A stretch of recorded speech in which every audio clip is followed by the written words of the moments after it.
Et la suite, c'est la grande interview. Claude Dalican, bonjour. Et vous recevez ce matin la députée de la France Insoumise, Danièle Obono.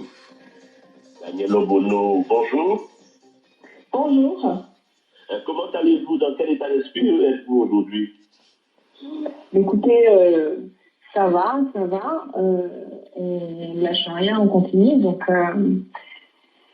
Donc, malgré la violence de l'attaque et son caractère inqualifiable, justement, la meilleure réponse face à ça, c'est de continuer à faire son travail.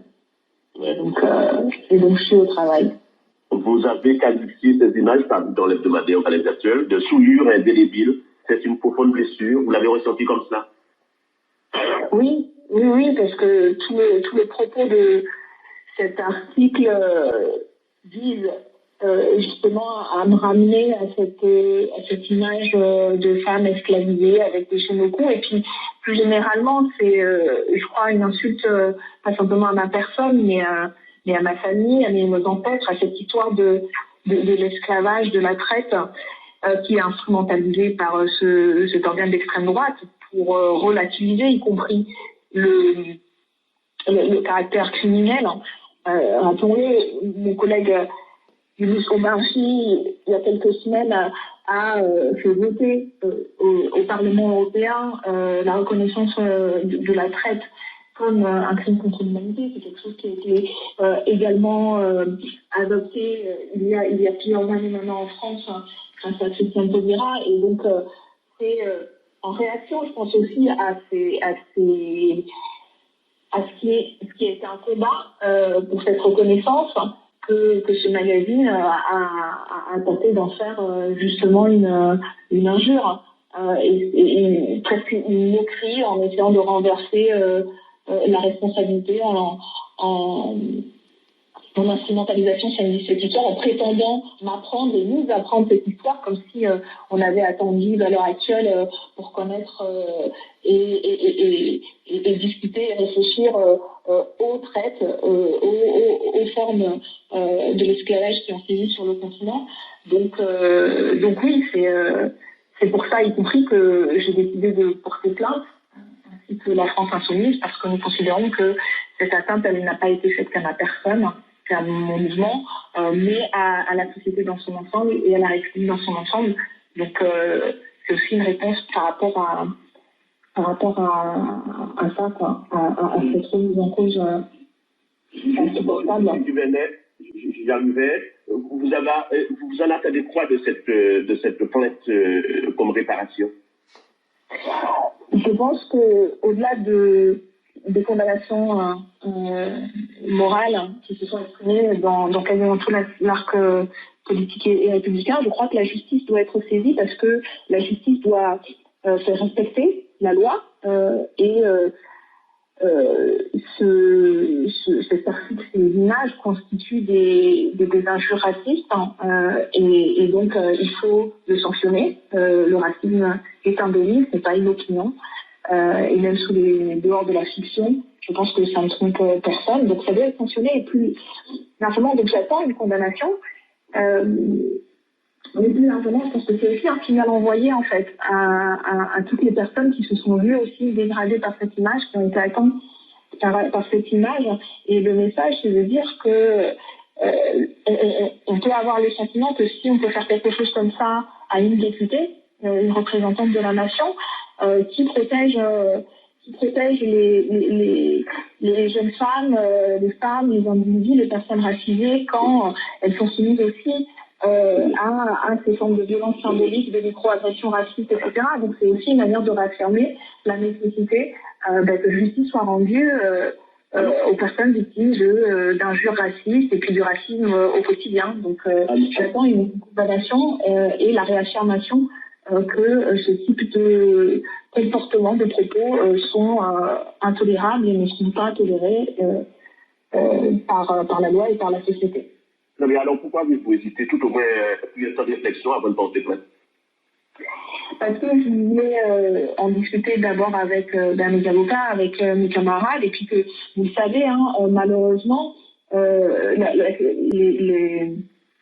le droit sur la lutte contre les discriminations est très difficile. C'est des procédures en plus sous couvert de fiction. Voilà, le droit de la presse est également un secteur délicat. Il s'agit de garantir une liberté qui doit être encadrée, mais donc voilà, ce sont des procédures qui ne sont pas simples. Comme je vous dis, moi, ça fait 3 ans que je suis la cible de ce type d'attaque. Je n'avais jamais porté plainte, sauf là récemment, parce qu'il y avait eu en juin dernier aussi une série assez violente de harcèlement.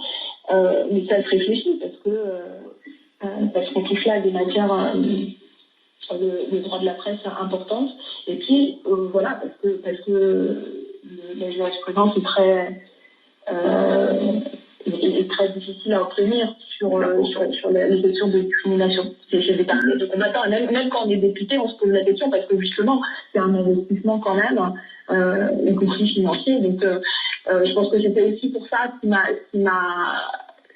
poussé, c'est de dire si moi je ne le fais pas, qui d'autre peut le faire. Donc, c'est aussi montrer qu'il faut le faire. Et que ça va aussi aider à renforcer le droit, ça va aussi aider à renforcer la jurisprudence et rendre les choses plus faciles pour d'autres après. Le parquet de Paris a également ouvert une enquête préliminaire pour injure raciale. C'est la bonne des choses? Oui, je pense que c'est la confirmation de ce que je dis, c'est-à-dire que ce n'est pas juste une atteinte qui a été faite à l'encontre de ma personne, mais de la société, parce que le parquet, le procureur représente la société.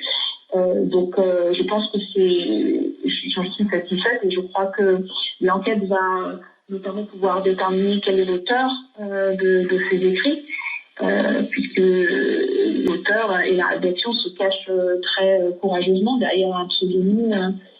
Mais les mêmes personnes, d'ailleurs, on remarquerait qui prétendent à chaque fois que le pseudonymat, etc., sur Internet, c'est problématique, etc.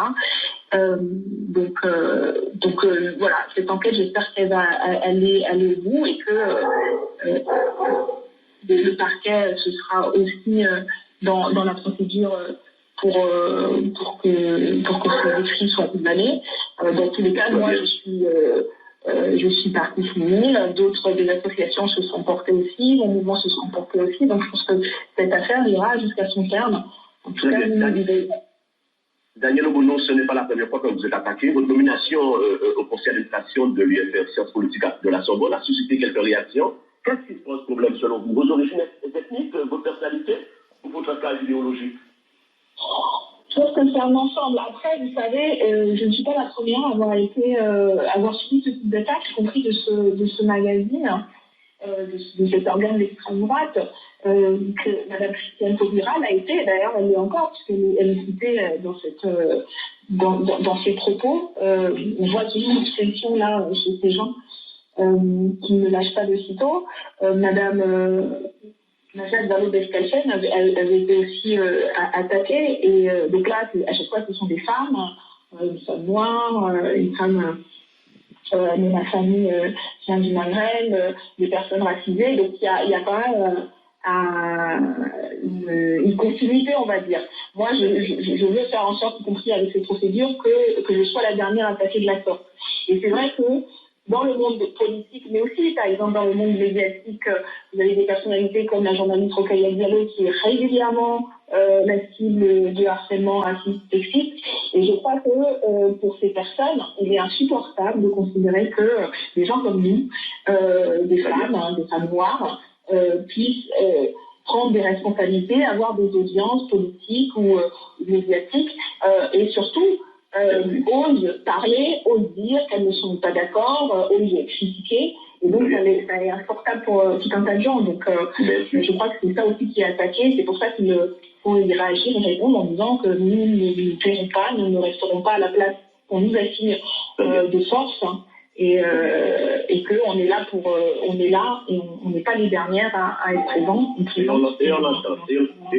Daniel, merci, bonne journée. Merci. Merci à vous. Merci.